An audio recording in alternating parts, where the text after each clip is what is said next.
ഇന്ന് ഒരു ക്ലാസ്സിൽ കുറച്ച് കുട്ടികളെ പറ്റിയാണ് ഞാൻ പറയാൻ പോകുന്നത്. നമുക്ക് അവർക്കെല്ലാം ഒരു പേര് കൊടുക്കണ്ടേ? ആദ്യം നമുക്ക് അതിൽ രണ്ട് കുട്ടികളെ പരിചയപ്പെടാം. ഒരാളുടെ പേര് ആരിഫ്, ഒരാളുടെ പേര് Arjun. Now when we talk about Arif വളരെ ഡിസിപ്ലിൻഡ് ആണ്, വളരെ ഫോക്കസ്ഡ് ആയിട്ടുള്ള ഒരു സ്റ്റുഡന്റ് ആണ്. സോ പലരും ക്ലാസ്സിൽ ആരിഫിനെ കണ്ടു പഠിക്കണം എന്നാണ് ടീച്ചേഴ്സ് പറയാറുള്ളത്.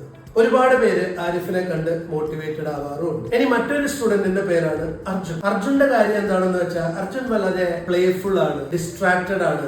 അതുകൊണ്ട് തന്നെ പലരെയും അർജുൻ ഡിസ്റ്റർബ് ചെയ്യാറുമുണ്ട്.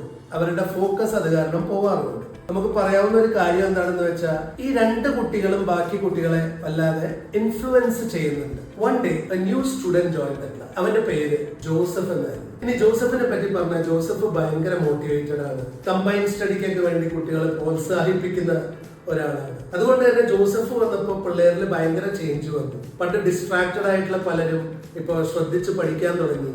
അതുപോലെ തന്നെ കൺഫ്യൂസ്ഡ് ആയിട്ടുള്ള ആൾക്കാര് വളരെ ക്ലിയർ ആയി ചിന്തിക്കാൻ തുടങ്ങി. അങ്ങനെ ഒരുപാട് മാറ്റങ്ങൾ വന്നു. അപ്പൊ നമ്മൾ ഈ ക്ലാസ് റൂം എടുത്തു നോക്കുമ്പോൾ ഇവിടെയുള്ള ഈ 3 സ്റ്റുഡൻസ് ഉണ്ട്, ആരിഫ്, അർജുൻ, ജോസഫ്. നമ്മൾ നോക്കിയാൽ നമുക്ക് വളരെ കൃത്യമായിട്ട് മനസ്സിലാക്കാൻ പറ്റും ഇവർ 3 പേരും അവിടെയുള്ള ബാക്കിയുള്ള കുട്ടികളെ പല രീതിയിലും ഇൻഫ്ലുവൻസ് ചെയ്യുന്നുണ്ടെന്ന്.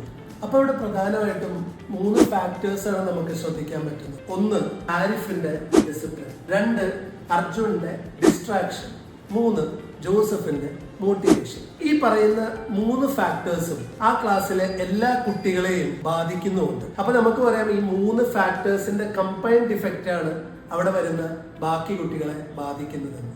ഇനി നമുക്ക് ഇത് ഫിസിക്സിലെ ഒരു കോൺസെപ്റ്റുമായിട്ടൊന്ന് റിലേറ്റ് ചെയ്യാൻ നോക്കാം. The total force on a charge is equal to the vector sum of all the forces acting on the charges individually.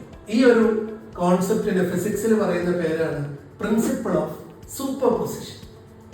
ഇനി നിങ്ങൾ ഈ കഥയായിട്ടൊന്ന് ബന്ധപ്പെടുത്തി നോക്കിയേ. ഇവിടെ ആരിഫ് ഉണ്ട്, അർജുൻ ഉണ്ട്, ജോസഫ് ഉണ്ട്. ഇവിടെ ഡിസിപ്ലിൻ ഉണ്ട്, ഡിസ്ട്രാക്ഷൻ ഉണ്ട്, മോട്ടിവേഷൻ ഉണ്ട്. ഇതെല്ലാം ബാക്കിയുള്ള കുട്ടികളെ ബാധിക്കുന്നുണ്ട്. അപ്പൊ ബാക്കിയുള്ള കുട്ടികളെ നമുക്ക് പോയിന്റ്സ് ആണെന്ന് പറയുകയാണെങ്കിൽ ഇവിടെ ആരിഫ്, അർജുൻ, ജോസഫ് എന്ന് പറയുന്നവര് ആ ചാർജസ് ആണ്, ആ ഒരു ഇലക്ട്രിക് ഫീൽഡ് പ്രൊഡ്യൂസ് ചെയ്യുന്ന ചാർജസ് ആണ്. ആൻഡ് ഇവരുടെ ഈ ഡിസിപ്ലിൻ, ഡിസ്ട്രാക്ഷൻ, മോട്ടിവേഷൻ എന്നൊക്കെ പറയുന്നത് മറ്റു കുട്ടികളെ ബാധിക്കുന്ന ആ ഇലക്ട്രിക് ഫോഴ്സസ് ആണ്. അപ്പൊ ഇതിന്റെ എല്ലാം കൂടെ സമ്മ് വരുന്നതിന്റെ നെറ്റ് ഇഫക്റ്റ് ആണ് ആക്ച്വലി എന്തുണ്ടാവുന്നത് ഇവിടെ സംഭവിക്കുന്നത്. ഇത് തന്നെയാണ് പ്രിൻസിപ്പിൾ ഓഫ് സൂപ്പർ പൊസിഷനും പറയുന്നത്. Just like a student's behaviour is affected by multiple classmates, the charge experiences an effect of all the combined charges around it. So നല്ലതിനെ മാത്രം നമ്മൾ സ്വീകരിക്കുക, ചീത്തത് വേണ്ട എന്ന് വെക്കുക. അപ്പോൾ നമ്മുടെ ജീവിതം ഒരുപാട് സുന്ദരമായി മാറും. Understand the principle of super position. Thank you.